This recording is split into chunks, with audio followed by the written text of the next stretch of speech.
What's up guys, my name is Lauren, welcome back to my channel, and you guys, the wait is finally over. We hit $100,000 invested.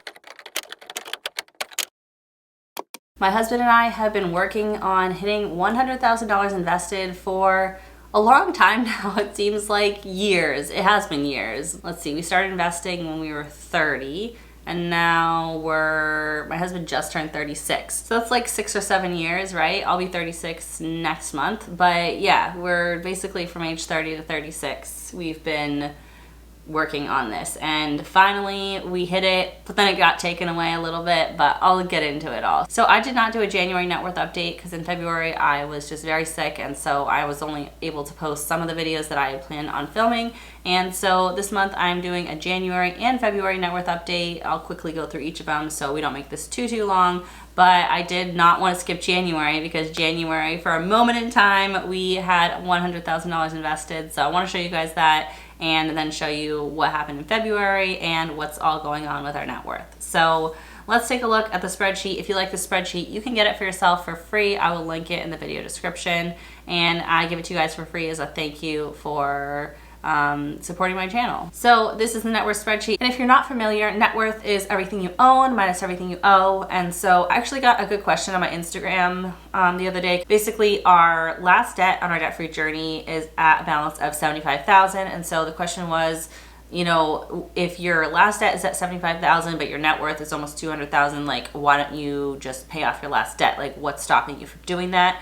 And this breakdown shows you exactly why we can't do that. The money we have available in cash to actually pay off debt is like minimal because it's basically our emergency fund. The rest is equity in our home or money that's invested for retirement or our cars, so all that kind of stuff. So let's jump into it and you can see exactly why that's not an option for us. So our house is worth $440,000. Obviously that's an estimate.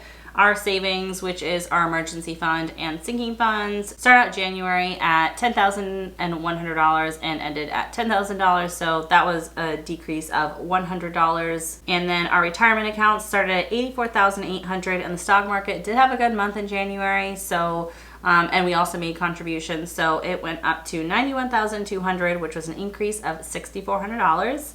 Then for my brokerage accounts, I have a few different brokerage accounts at M1 Finance, Fidelity, Acorns, and a couple others. So yeah, $5,800 to start, and I ended with $6,200. So that was an increase of $400. And then we've got our HSA. Our HSA is a health savings account that we actually have the money invested and treat it like a retirement account. So we don't spend any money from it for medical. We have other money designated for that, and we actually can't contribute to it anymore because we don't have a qualifying medical plan anymore, but we just, you know, have the money invested and have that as part of our $100,000 that we are at for investing for retirement. So $2,800 is what it started at, and then it went up to $3,000 because those dollars are invested. So that was an increase of $200.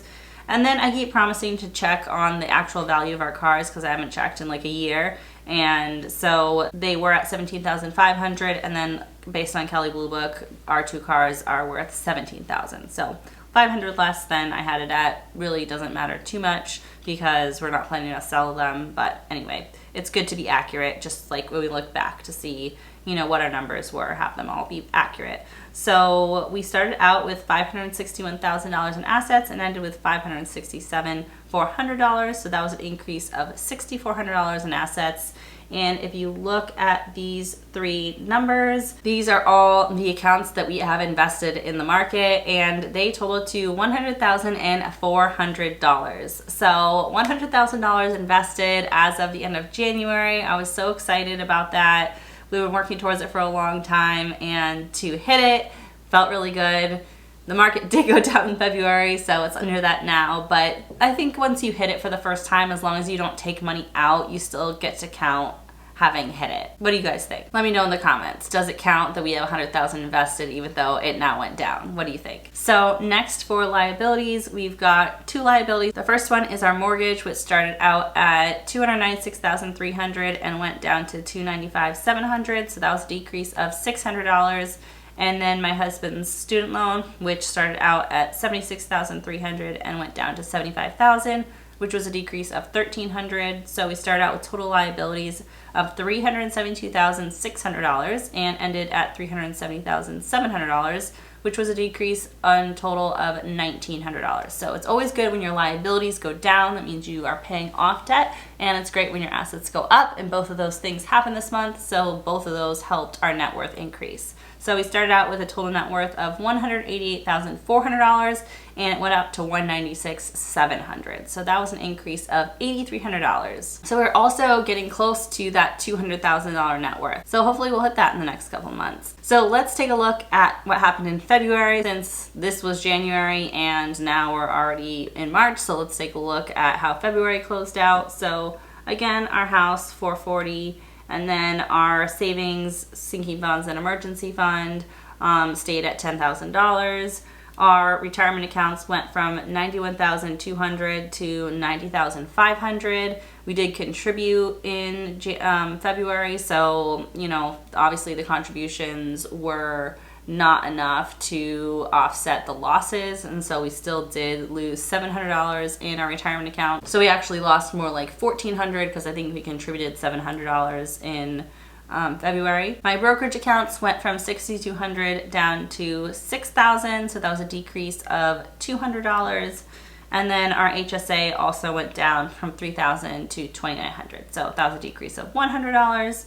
And then our cars stayed the same, so we went from $567,400 in assets to $566,400 in assets. So it's a decrease of exactly $1,000 in our assets. So not great to see when your assets go down, but this month it was just from losses in the market, not from us actually like spending any money. In fact, we just put money into the market.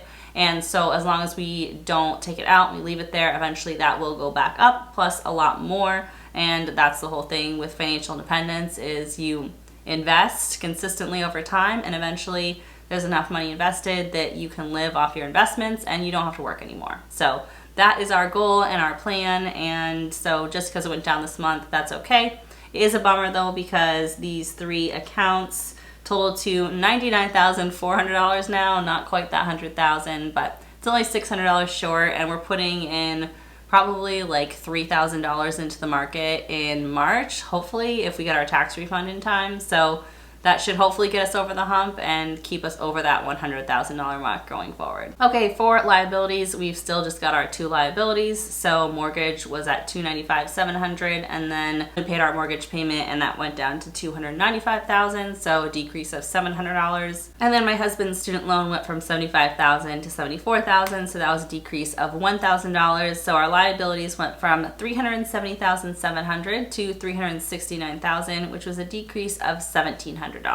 So because our assets went down by $1,000, but our liabilities went down by $1,700, we only had a change of $700 in our net worth this month. So luckily it was $700 positive, but we started out in February with $196,700 and it went up to $197,400. So like I said, increase of $700 in our net worth for February.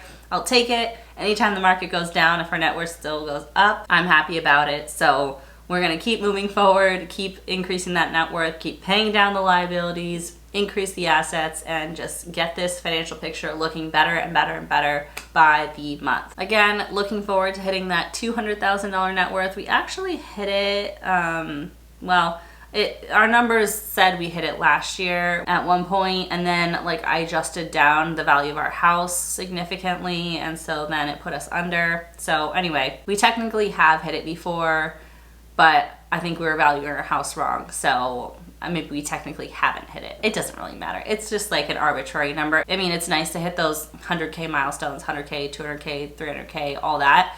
I think the most exciting one, honestly, was when we went from negative net worth to positive net worth, because we were negative for like a decade and then finally hit the positives. And now that we're in positives, it's more like we just want to keep making progress every month. And when I'll get really excited is when we hit those numbers where we can start thinking about more like financial independence. And so until then, like, it's great to hit the milestones, but it doesn't really mean as much because it doesn't like change how we do anything in our lives. We're still just saving and investing and paying off debt and working towards these goals of financial freedom eventually. So that is it for today's video. I'm glad to have you guys caught up on what's been going on with the net worth the past couple months. And yeah, we keep moving forward, making progress, and it just like these updates become more and more fun as our financial picture looks healthier and healthier. And yeah, I'm really happy to be where we're at. I can't believe like I've documented this whole journey here on YouTube from negative net worth to where we are now. It honestly just feels so great, especially like having 2 kids. It just feels so good to be in a good financial position and know that we're being responsible with our money and our decisions.